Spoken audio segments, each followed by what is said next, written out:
Bonjour tout le monde, bienvenue à ce nouveau webinaire de l'innovation. Ce matin, nous allons parler intrapreneuriat avec ma collègue Sandrine Hélène Trouillard. Donc pour celles et ceux qui ne me connaissent pas encore, je m'appelle Charlotte Duval, je suis chargée d'accompagnement des entreprises à Laval Mayenne Technopole et notre mission est d'accompagner les projets d'innovation sur le territoire de la Mayenne. Voilà, je vais sans plus attendre laisser la parole à Sandrine. Je vous souhaite un bon webinaire. Eh bien, merci beaucoup Charlotte. Bonjour à toutes et à tous. Donc, je suis en effet Sandrine Hélène Trouillard et donc ce matin, on va parler d'intrapreneuriat ou comme l'âme entrepreneuriale de vos salariés permet à votre entreprise d'innover. L'entrepreneuriat, en fait, c'est un sujet qui est assez à la mode. On entend parler pour plusieurs raisons. D'abord, l'Internet et les technologies de la communication ont accéléré le rythme des innovations. On est dans un monde globalisé où on a besoin d'entreprises qu'on appelle plus agiles.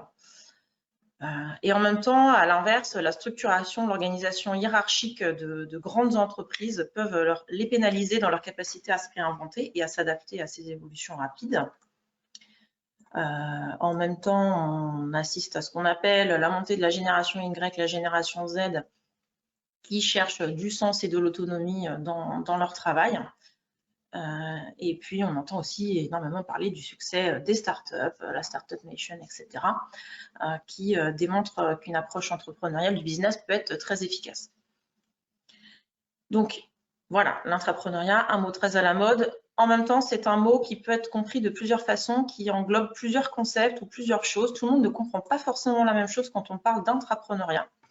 Aussi, le programme de l'heure à venir que je vous propose, ça va être déjà de bien présenter ce qu'est l'entrepreneuriat et puis les différences avec d'autres programmes qui peuvent exister de génération d'idées ou autres. Je vous présenterai ensuite différents dispositifs intrapreneuriaux qui peuvent exister. Et puis, on entrera un petit peu dans les avantages et contraintes de mettre en place un programme d'intrapreneuriat. Et puis, comment on peut le mettre en place et les conditions de la réussite pour que cela fonctionne dans votre entreprise. Et on terminera par un temps plus informel de questions et d'échanges. Alors, si vous êtes prêts à me suivre, c'est parti. C'est parti. Voilà. Alors, d'abord, qu'est-ce que l'intrapreneuriat? Donc, si vous vous rappelez, quand vous êtes inscrit à ce webinaire, on vous a posé un petit peu la question. On vous a posé la question, qu'est-ce que l'entrepreneuriat pour vous en 3 mots? Et donc, les mots que cela vous évoque, je les ai mis dans ce nuage de mots. Donc, on voit des mots comme autonomie, collectif, audace, innovation, initiative, création, confiance, engagement. Voilà. On voit beaucoup de mots positifs, ce qui est plutôt bien. Et ça reprend effectivement un peu tout à fait les valeurs de l'intrapreneuriat. Je vous propose de prendre une petite minute théorique, enfin une minute ou deux théorique, avec une définition un peu plus qui n'est pas la mienne, c'est celle du groupe de travail de la DGE qui a été fait en 2019. Cette définition dit que l'intrapreneuriat, c'est une démarche dans laquelle un ou plusieurs employés, en association avec leur organisation, s'engagent et portent à leur initiative des activités innovantes et créatrices de valeur. Donc, on voit bien le cadre, ce sont des salariés en cadre d'une organisation qui veulent mettre en place des activités innovantes. C'est à distinguer pour moi d'une autre notion qui est celle du programme d'intrapreneuriat. Un programme d'intrapreneuriat, c'est quelque chose qui va plutôt cadrer dans l'entreprise la façon de mettre en place de l'intrapreneuriat.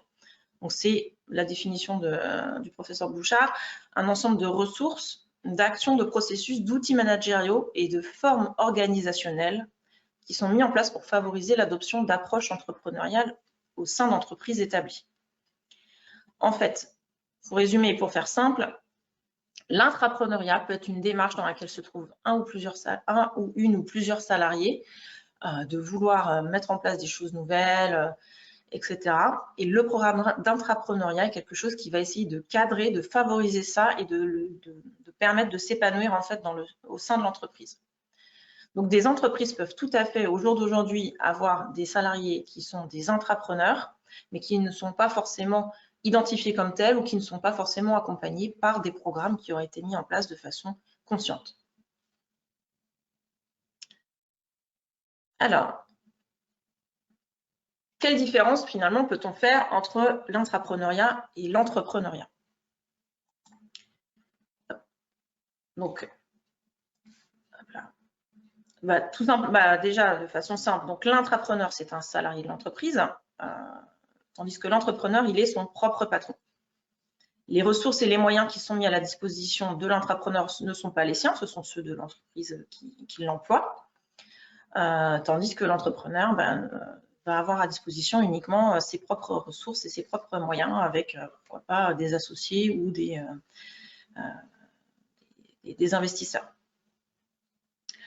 L'entrepreneur va évoluer de façon très libre, hein, c'est lui ou elle qui va prendre toutes les décisions qui l'incombent, tandis que l'intrapreneur va évoluer dans un espace de liberté ou d'autonomie relative mis en place dans l'entreprise. L'entrepreneur, je ne sais pas m'emmêler les pinceaux, a un projet de création d'entreprise, tandis que l'intrapreneur, il n'y a pas forcément de volonté ou de vocation à créer une entreprise qui va sortir de la structure, mais ça peut être de mener des projets en interne. Et puis, bien sûr, ils ont des points communs, c'est des gens qui ont de l'ambition, qui sont innovants et qui ont envie de mettre en place des choses. Et bien sûr, le motto chez nous, hein, tout le monde n'est pas fait pour être un ou une entrepreneur, et de la même façon, tout le monde n'est pas fait dans une entreprise pour être intrapreneur. N'hésitez pas, si vous avez des questions au fur et à mesure, à me couper ou des réactions, j'essaierai d'y répondre au fur et à mesure.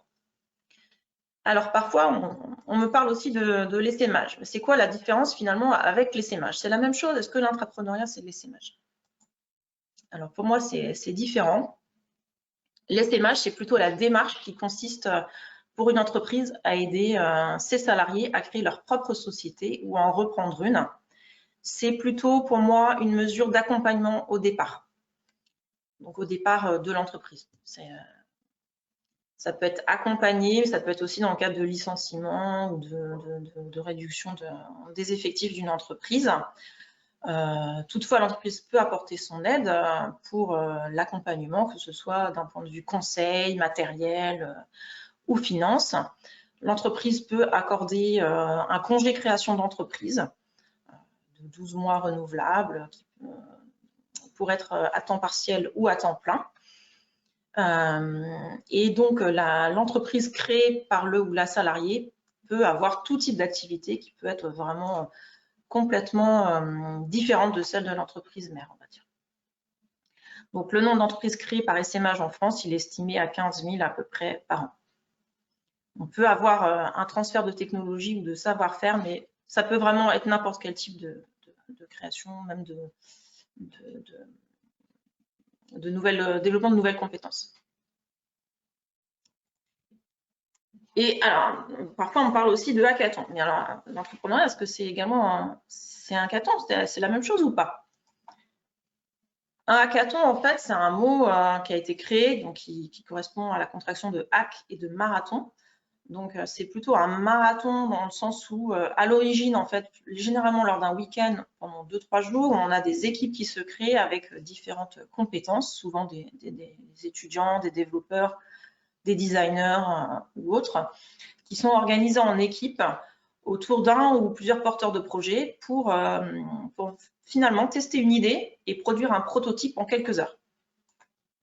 C'est un peu un concours chronométré avec un jury qui va désigner une équipe gagnante à l'issue du temps imparti. Donc là, on est un petit peu dans tout ce qui est co-conception, économie du partage, etc. Cette méthodologie, finalement, peut être réutilisée par des entreprises, soit pour des événements, sur la base toujours d'événements très courts, hein, 2-3 jours, qui rassemblent des entreprises internes et ou externes pour proposer des idées sur un thème donné. Et ça peut finalement être une forme de programme d'intrapreneuriat. Du coup, si on rentre dans les programmes d'intrapreneuriat, donc pour moi, en fait, il y a différents dispositifs. C'est ça qu'il faut essayer de maîtriser, de comprendre. Parfois, quand on parle d'intrapreneuriat, certaines personnes vont penser c'est le fait d'avoir un projet en interne qui va créer une start-up, ou bien certains vont dire c'est le fait, un peu comme un hackathon, de générer des nouvelles idées. D'autres vont nous dire, pour moi, c'est une boîte à idées géante. Tout ça, finalement, ça fait partie des différents dispositifs intrapreneuriaux qui existent. Et je vais essayer de vous en dresser une petite liste. Alors, je ne vais pas forcément rentrer dans trop de détails, mais l'idée, c'est de vous les présenter quand même. Alors, un premier type de dispositif intrapreneurial qui peut être mis en place de façon assez simple, pas trop complexe, quelle que soit la maturité de l'entreprise par rapport à ces sujets-là. C'est ce qu'on va appeler l'équipe informelle. C'est le fait de constituer une petite équipe autour d'un projet innovant dans l'organisation. Je vais vous montrer un exemple après. Cette équipe informelle, finalement, elle peut rester le temps du projet, puis être dissoute et chacun revient dans son service, ou au contraire, elle peut perdurer et développer. C'est quelque chose d'assez souple et pas forcément quelque chose d'accompagné par l'entreprise. Ça peut être favorisé et pas forcément accompagné par un dispositif. On peut organiser des sessions de création collective. C'est un petit peu la notion de hackathon que je viens de présenter. Ou bien une boîte à idées qui est organisée, etc. Ou des séances d'idéation. Ça fait partie finalement un peu de la base d'un dispositif d'intrapreneuriat, dans le sens où on va d'abord générer des idées. On peut mettre en place un programme de formation, la formation à l'intrapreneuriat. Qu'est-ce que c'est que l'intrapreneuriat ? Et au fur et à mesure, voilà, on rentre dans des programmes un petit peu plus complexes avec des parcours fléchés.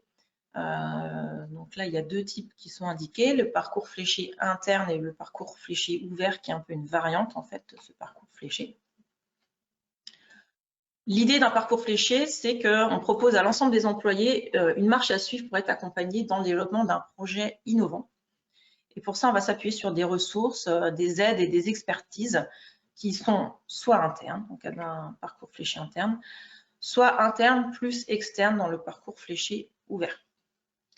À l'issue de ça, il faut prévoir dans ce parcours des étapes d'évaluation et de soutien avec différentes étapes, et puis des récompenses qui peuvent être soit symboliques, soit financières, ou bien même d'allouer du temps aux personnes pour continuer à aller plus loin sur les projets. Donc le parcours fléché ouvert, c'est le fait finalement que les intrapreneurs sélectionnés puissent effectuer certaines étapes de leur parcours dans des structures externes à l'entreprise, comme des incubateurs, des accélérateurs. Donc c'est ce qu'on a fait en fait en 2019 avec une entreprise mayonnaise qui avait 2 entrepreneurs qui souhaitaient développer un projet. On les a accompagnés à Laval Maine Technopole dans un programme qu'on appelle SoFactory. Et ces intrapreneurs, finalement, ont avancé au contact d'entrepreneurs accompagnés par LMT dans Idénergie. Je ne vais pas rentrer dans les détails de nos accompagnements aux entrepreneurs, mais n'hésitez pas si ça vous intéresse. Après, on a l'accélérateur interne, qui est une structure dédiée à l'accompagnement d'intrapreneurs à arriver à un stade plutôt avancé de leur projet.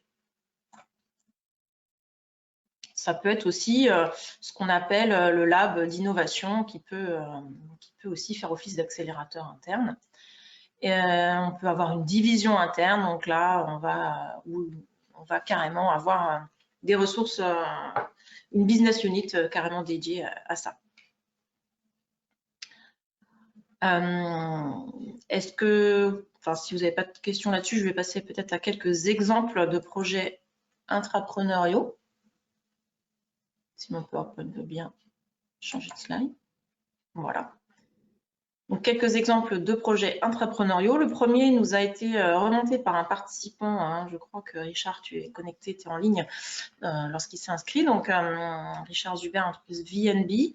Donc, je ne sais pas si c'est pas forcément quelque chose de très, très connu, mais le VNB Fest, donc le festival créé par VNB qui a eu lieu pour la première fois en 2019, est issu finalement d'un projet intrapreneurial. Donc, un salarié, Damien Jaillet, qui était rentré chez VNB comme intérimaire au service consigne, après un projet de création d'entreprise qui avait échoué. Donc, il avait pris ce job chez VNB parce que voilà, il avait besoin de rebondir. Et puis, à la fin de son intérim, il a intégré le service logistique. Et puis, chez VNB, en fait, ils organisent les cafés du DG. Donc, c'est un moment où vous pouvez prendre un temps, partager un café avec le dirigeant de l'entreprise, Antoine Porcher, et discuter de sujets et d'autres qui vous intéressent. Et c'est là, pendant cette conversation, Damien Jaillet étant bénévole dans un festival, ils ont parlé de cette idée de créer un festival, et c'est ainsi que lui a été donné l'opportunité de le développer en quelques semaines. Et donc, Damien Jaillet est toujours à présent président de ce VNB Fest. C'est lui qui a mis en place ce festival. Donc là, on a un petit peu un exemple de ce que je présentais tout à l'heure, de ce qu'on appellerait plutôt une équipe informelle. Donc à partir d'une idée, on a constitué l'équipe qui a mis en place le projet sans avoir forcément cherché à avoir une démarche entrepreneuriale construite ou structurée, mais qui a accueilli finalement l'idée qui était intéressante pour l'entreprise et qui l'a aidé à se développer.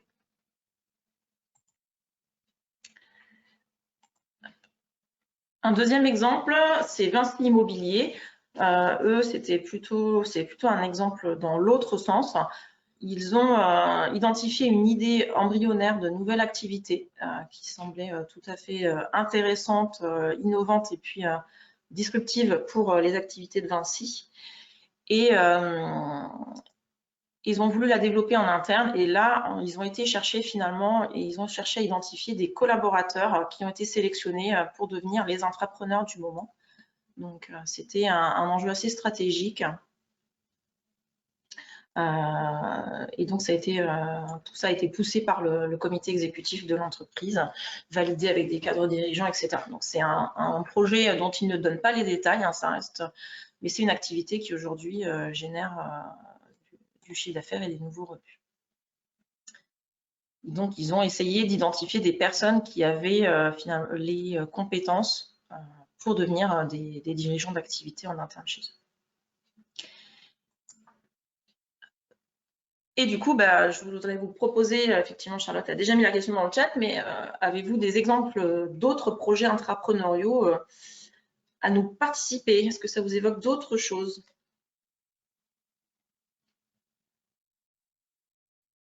Alors, on a Bertrand. Alors, Sandrine, on a une remarque de Bertrand qui trouve l'exemple VNB très intéressant et qui permet de montrer la nécessité d'être encouragé par ce qu'il appelle le premier de cordée, pour que du coup l'intrapreneur puisse faire aboutir son projet au sein de l'entreprise.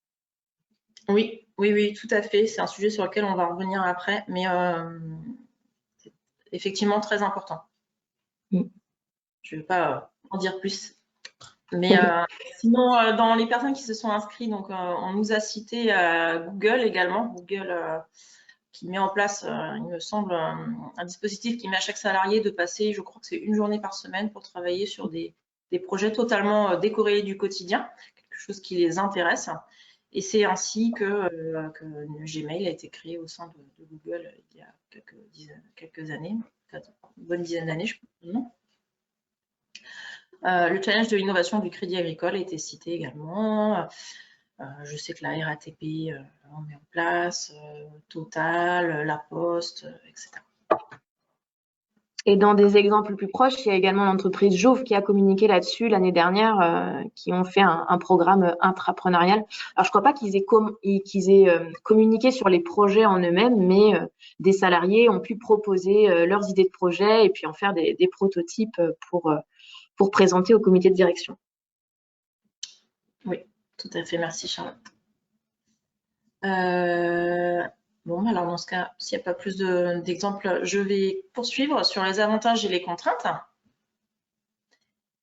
Puisque du coup, on parle beaucoup d'entrepreneuriat, mais concrètement, à quoi ça sert? Et puis, qu'est-ce qu'on peut en attendre comme bénéfice?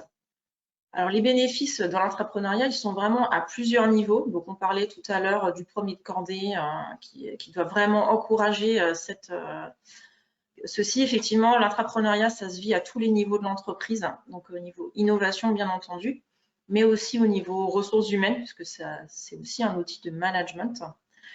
Niveau marketing, marché, puisqu'on peut aboutir à la mise en place de nouveaux produits, de nouveaux services. La DSI aussi peut être impliquée si c'est sur un projet digital, etc. Donc, il faut vraiment impliquer largement dans l'entreprise. Ça peut servir aussi à tester de nouveaux modèles d'organisation et de management qui peuvent être adaptés aux attentes de ce qu'on appelle la génération Z, hein, on en a parlé tout à l'heure. Et ça va induire dans la partie RH des comportements qu'on a cités en démarrage, l'autonomie, la créativité, la formalité, la prise de risque. C'est les mots que vous nous aviez remontés effectivement. Ça prône aussi des valeurs de droit à l'erreur, d'autonomie, d'engagement, de transparence, de confiance. Mais en même temps, voilà, on voit que les bénéfices qu'on peut en retirer sont variés, donc sur le capital humain comme sur la performance de l'entreprise. Mais toutes les entreprises ne sont pas forcément capables de transitionner simplement vers l'état d'esprit qui va permettre de le mettre en place. Il faut franchir différentes étapes d'abord.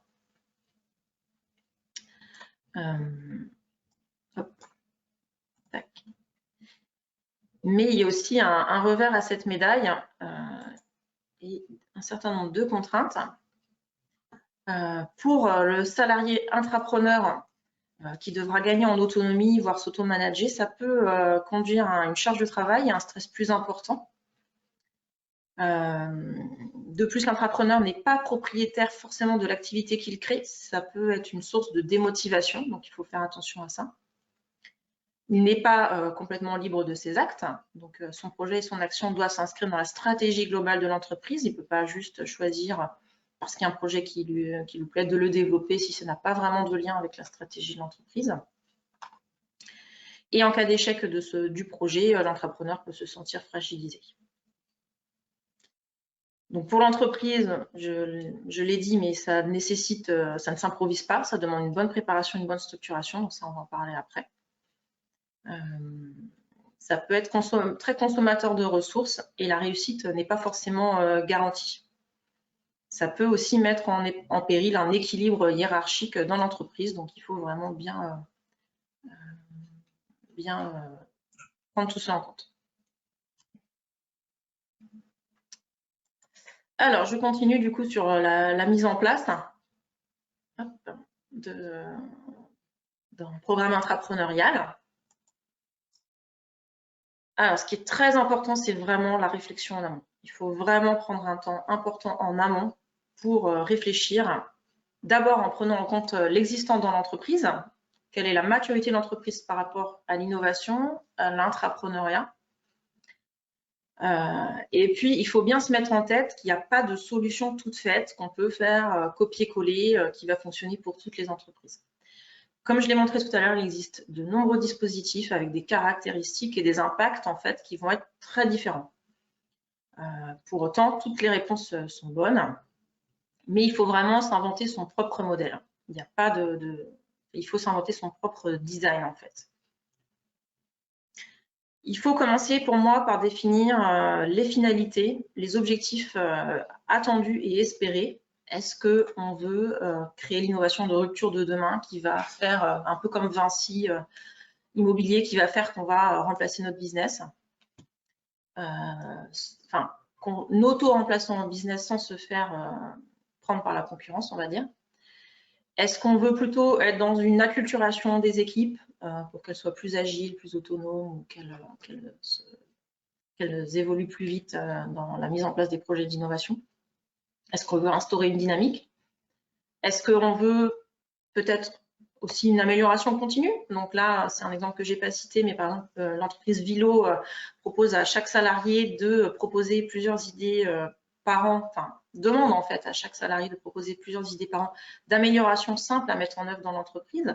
Et là, c'est un peu comme une boîte à idées, effectivement, un peu géante, j'allais dire, mais une boîte à idées où chacun va dire, bah tiens, si on remplaçait, si on réutilisait le carton qui est là, qu'on met d'habitude à la poubelle pour expédier tel produit, on pourrait avoir un gain de rentabilité écologique aussi. Enfin voilà, ça peut être des petites choses comme ça qui ressortent des programmes, mais qui sont aussi tout à fait positive et encourager.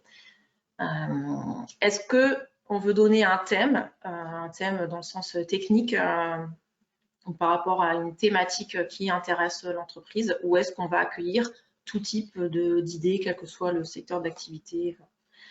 C'est vraiment important d'avoir cette réflexion en amont sur là où on veut aller. Puisque on comprend en fait qu'il faut, on ne peut pas remplir avec un seul programme d'entrepreneuriat tous ces objectifs-là. On ne peut pas à la fois former un grand nombre de salariés à de nouvelles méthodes et en même temps identifier des projets très innovants et disruptifs. Il faut vraiment avoir des attentes raisonnables et réalistes, quitte à mettre en place en fait plusieurs programmes qui vont cohabiter, qui vont coexister, mais qui n'auront pas les mêmes objectifs. Et donc, dans cette réflexion amont, moi, je l'ai déjà dit, mais il faut aussi bien intégrer la stratégie de l'entreprise pour que ce programme serve la stratégie et aille dans le sens de la stratégie qu'on est en train de, et du sens qu'on est en train de donner.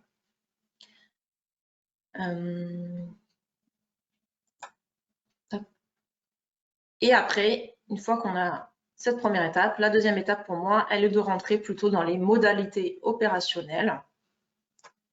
Il faut se mettre d'accord sur tous les aspects du dispositif depuis le début et ne pas négliger en fait chaque étape. Donc,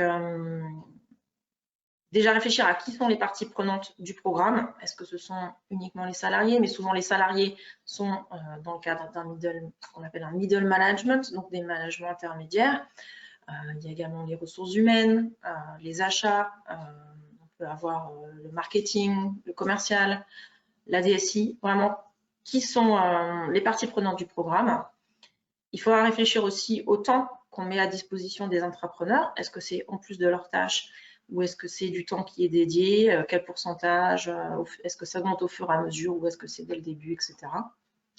Réfléchir à des étapes de go-no-go par rapport à des livrables aussi qu'on peut demander aux personnes ou aux équipes. Des éléments de budget aussi. Est-ce qu'au démarrage, on démarre avec pas de budget, mais finalement, est-ce qu'on en met en place au fur et à mesure? Donc, il faudra bien clarifier les rôles et les responsabilités aussi.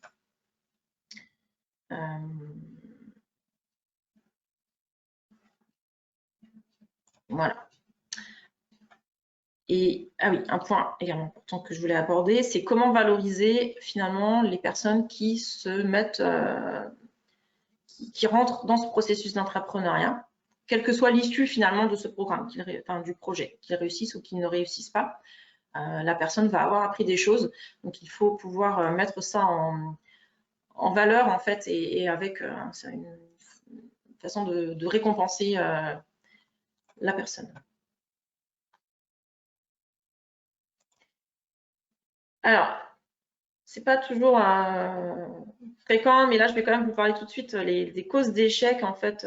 Pourquoi ça ne fonctionne pas les programmes d'entrepreneuriat? Qu'est-ce qui a raté ou qu'est-ce qui fait peur quand on veut se lancer? Donc la raison numéro 1, c'est le manque de sponsorship. Donc le sponsor, en fait, ça va être la direction ou les personnes du comité exécutif, en tout cas des décideurs qui vont être le sponsor de ce programme d'entrepreneuriat.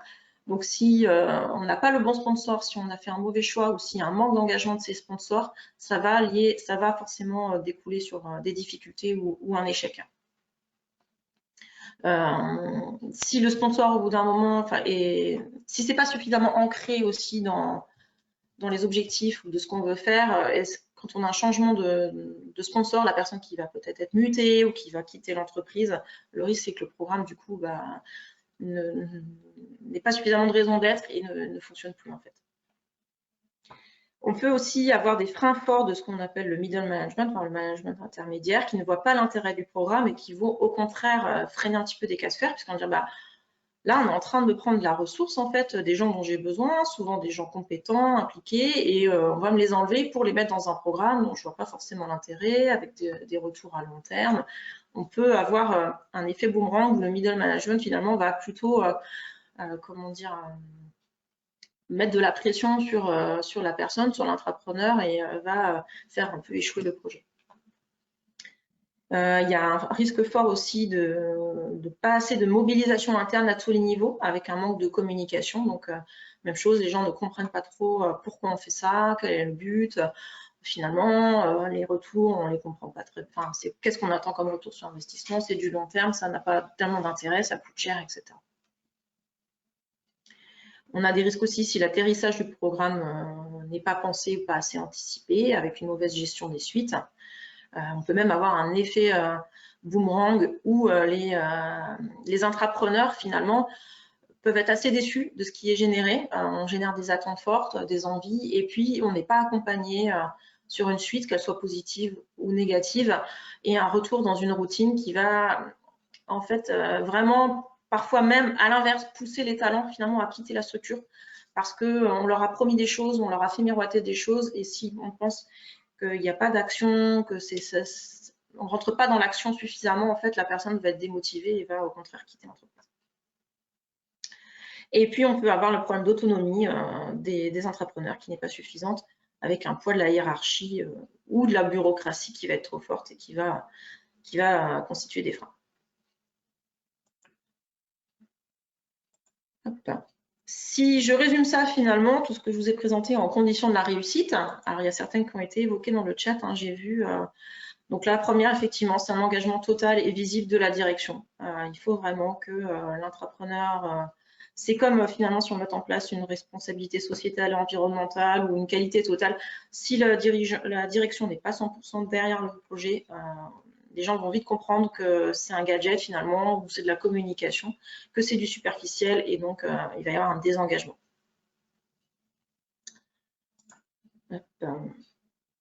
Donc, bien penser le programme en amont, ça, je pense que je l'ai suffisamment dit. Et il faut bien comprendre sur un programme d'entrepreneuriat qu'on peut être plus dans un état d'esprit plutôt qu'une méthode. Dans le sens où, si l'entreprise dit oui, on met en place un programme d'entrepreneuriat, etc., mais qu'elle ne change rien à sa pratique par ailleurs, si c'est juste une nouvelle méthode de gestion de projet, ça peut être perçu comme une tromperie pour tirer profit de l'engagement, d'un engagement supplémentaire des salariés. Donc, il faut vraiment être aligné et dans une vision globale finalement de l'organisation de l'entreprise.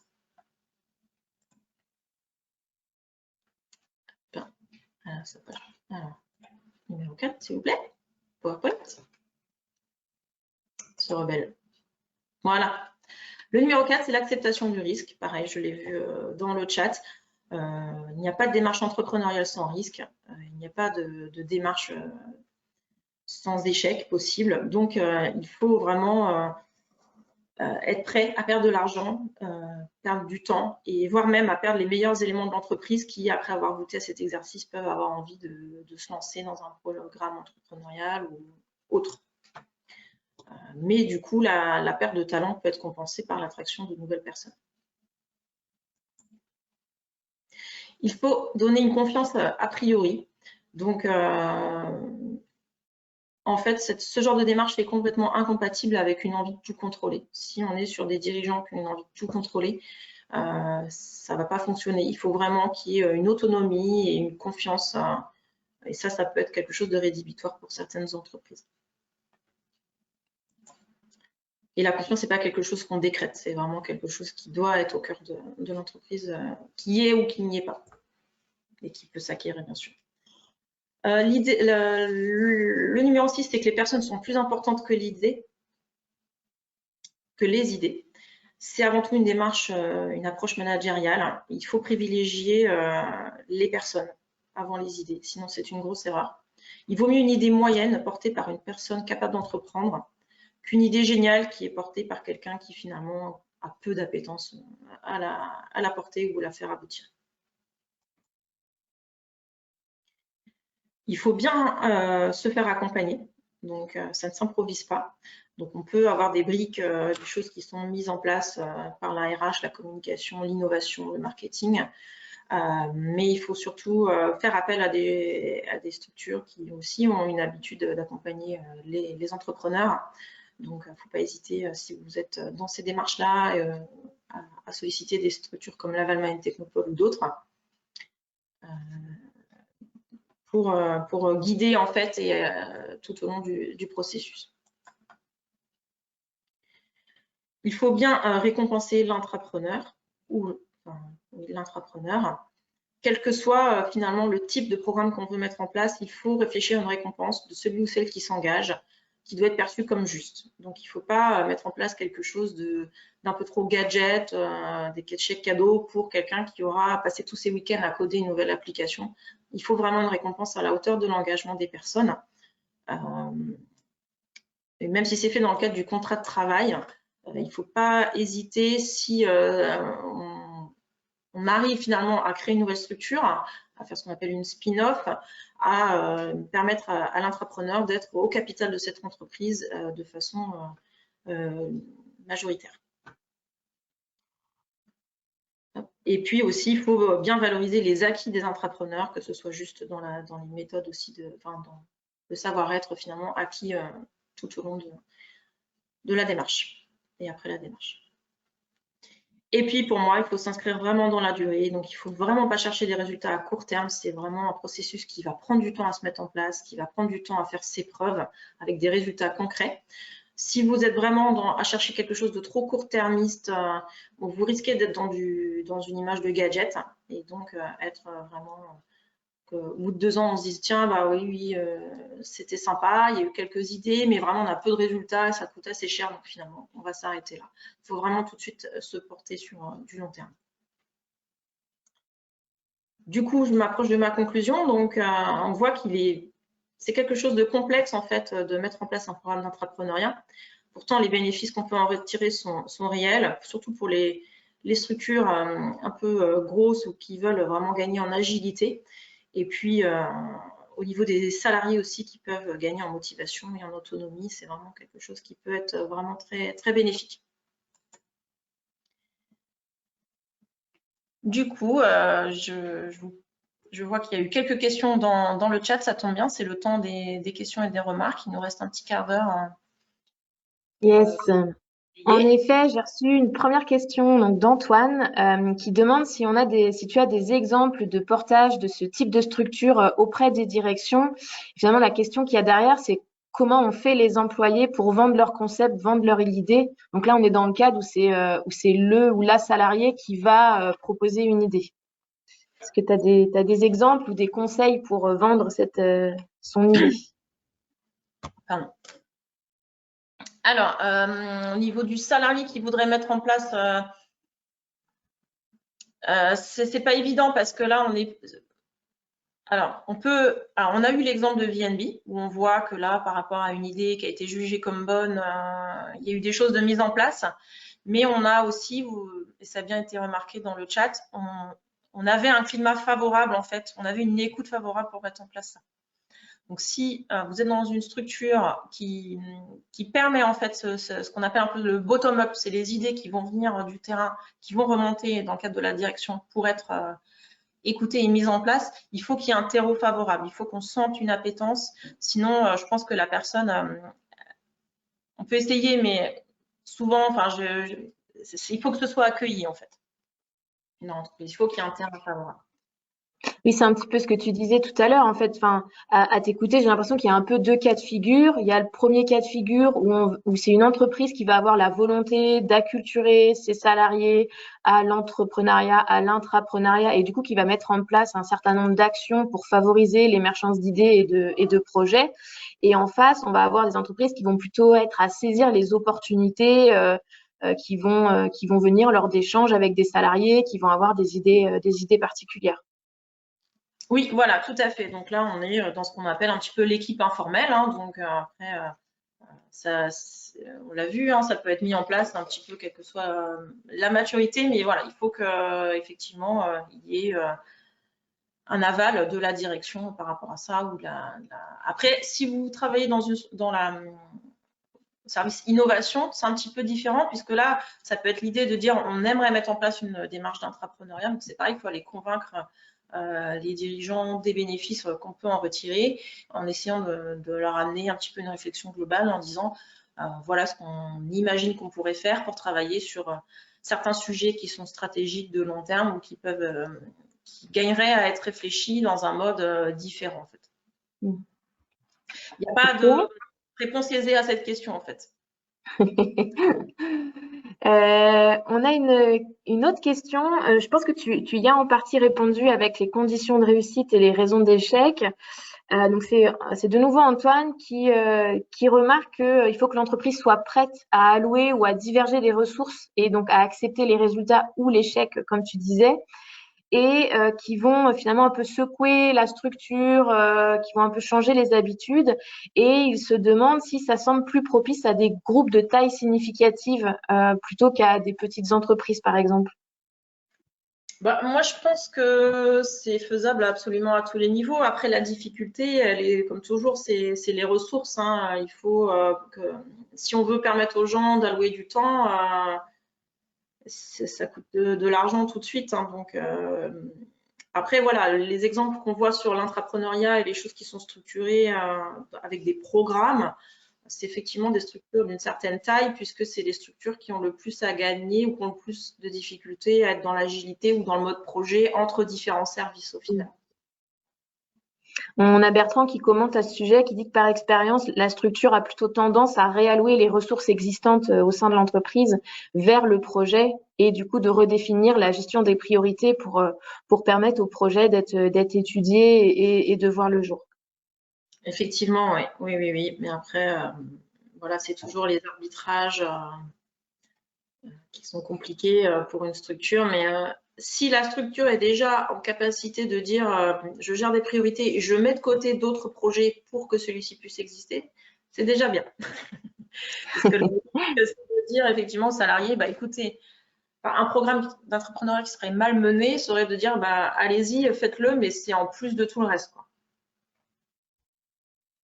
Donc si c'est ça, si c'est faites-le en dehors de vos heures de travail, le week-end, c'est quelque chose qui va pas fonctionner dans le long terme parce on va être dans ce que je disais, on va vraiment chasser les talents qui vont ne pas se sentir reconnus, qui vont penser que voilà, c'est une façon de leur demander toujours et encore plus sans aucune reconnaissance derrière, etc. On est vraiment normalement dans du gagnant-gagnant, du donnant-donnant. Il faut que chacun y mette du sien et chacun y trouve son bénéfice.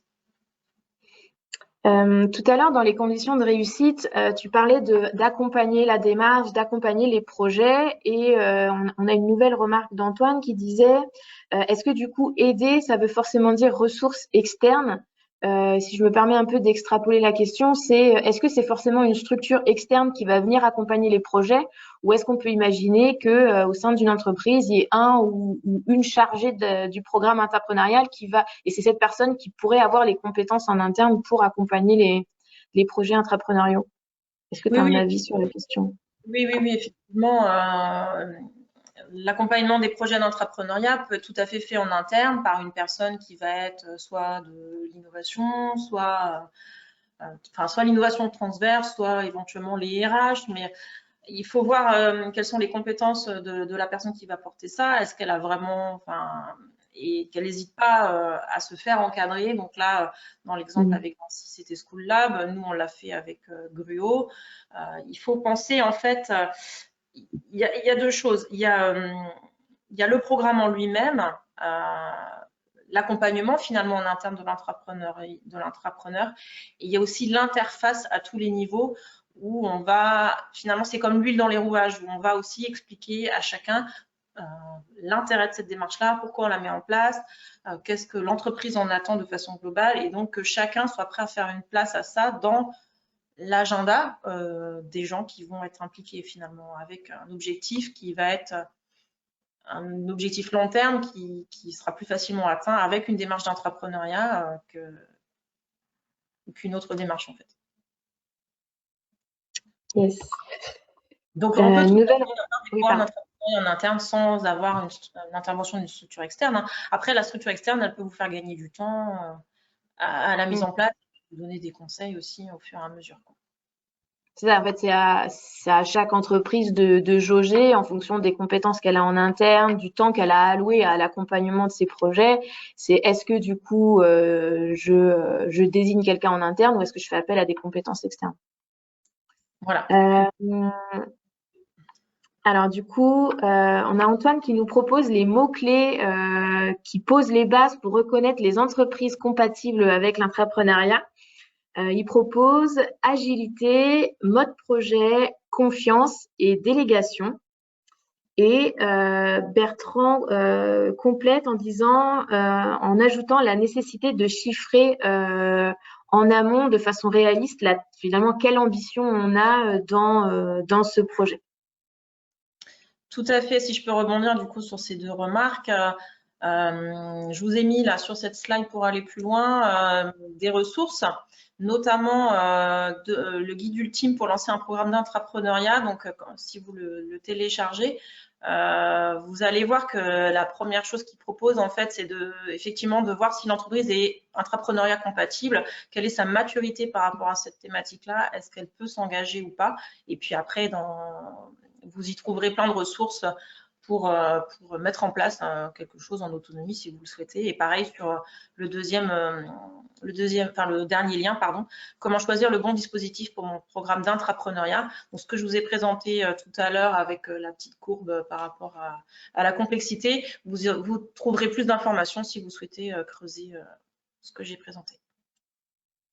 Et du coup, on serait ravis de savoir si votre entreprise est compatible avec l'intrapreneuriat. Donc, si vous faites le test, n'hésitez pas à nous partager les résultats. C'est toujours intéressant.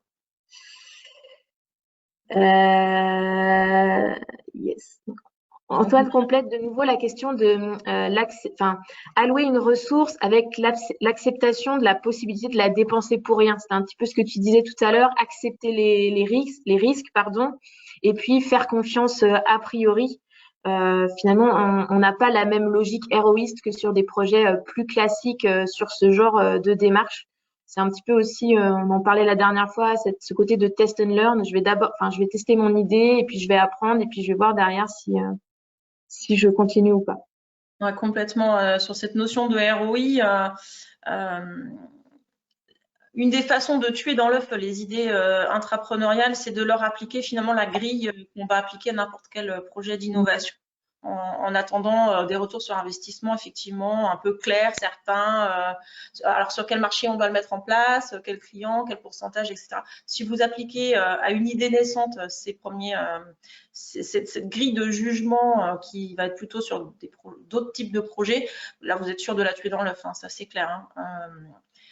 Donc, effectivement, c'est un pari d'investissement. Et alors, on pourrait en reparler, hein, mais on pourrait partir sur des méthodes d'effectuation, finalement, qui sont de partir avec le minimum, un peu en mode frugal aussi. Hein, qu'est-ce qu'on a en interne, qu'est-ce qu'on peut dépenser comme temps ou comme ressources, et jusqu'où on peut porter cette idée en ayant ce mode un petit peu start-up, ce mode minimaliste, quoi. Merci Sandrine. Valentin donc de VNB complète que donc pour l'exemple du VNB Fest, il y avait eu en effet un accompagnement externe pour le développement et la mise en place du projet. On a ensuite une question de Sandrine qui nous demande si les entreprises mayonnaises sont plutôt favorables à la démarche ou pas.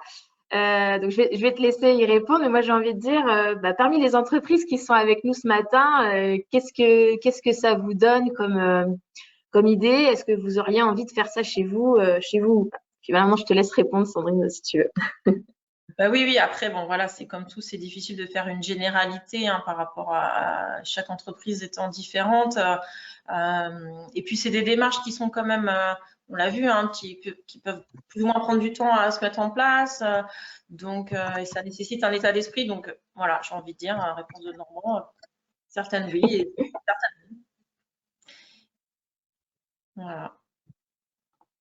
En tout cas, nous, on est là aussi pour parler de ce sujet-là, le faire connaître, comme on le fait aujourd'hui. Donc, il ne faudra pas hésiter à relayer ce replay et puis des ressources auprès de personnes que ça peut intéresser.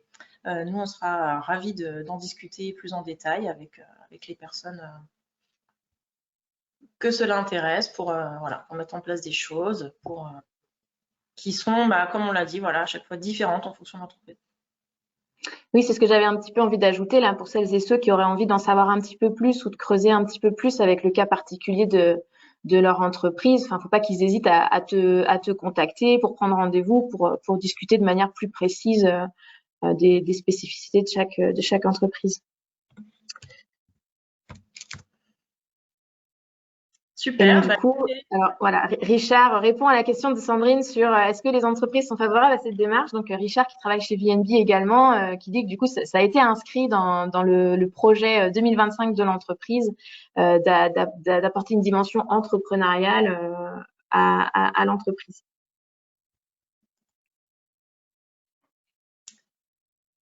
alors, je vois qu'on arrive sur les dernières minutes de notre webinaire. Donc, avant de vous laisser, ou s'il y a d'autres questions, il ne faut surtout pas hésiter.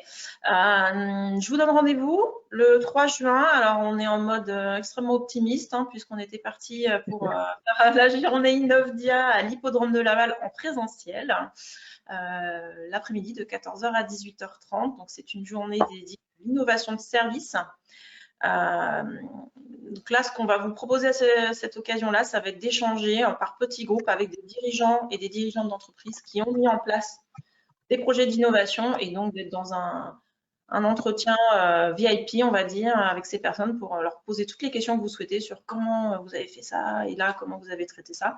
Donc, c'est vraiment quelque chose de qualitatif qu'on espère pouvoir mettre en place, ainsi que des ateliers où vous pourrez expérimenter des outils par rapport à des projets ou des idées que vous avez en cours. Donc, si ça vous intéresse, n'hésitez pas à vous préinscrire en allant sur le site Innovdia. Pour l'instant, ce sont des préinscriptions, puisque comme on n'a pas, on attend encore un petit peu de voir l'évolution des conditions sanitaires pour savoir si on pourra bien tenir cette journée et combien de personnes on pourra accueillir. Donc pour l'instant, si en tout cas sur le principe ça vous intéresse, cette journée est gratuite, n'hésitez pas à vous préinscrire sur inodia.fr. Et sinon, je vous souhaite à tous également une très bonne journée. Je vous remercie pour votre attention et votre écoute. Et puis, je vous dis à très bientôt. Merci beaucoup, Sandrine. Merci à tout le monde pour votre participation et puis pour les échanges sur le chat. Et en effet, on croise les doigts pour début juin. On a hâte de vous retrouver en vrai. Bonne journée tout le monde. Bonne journée.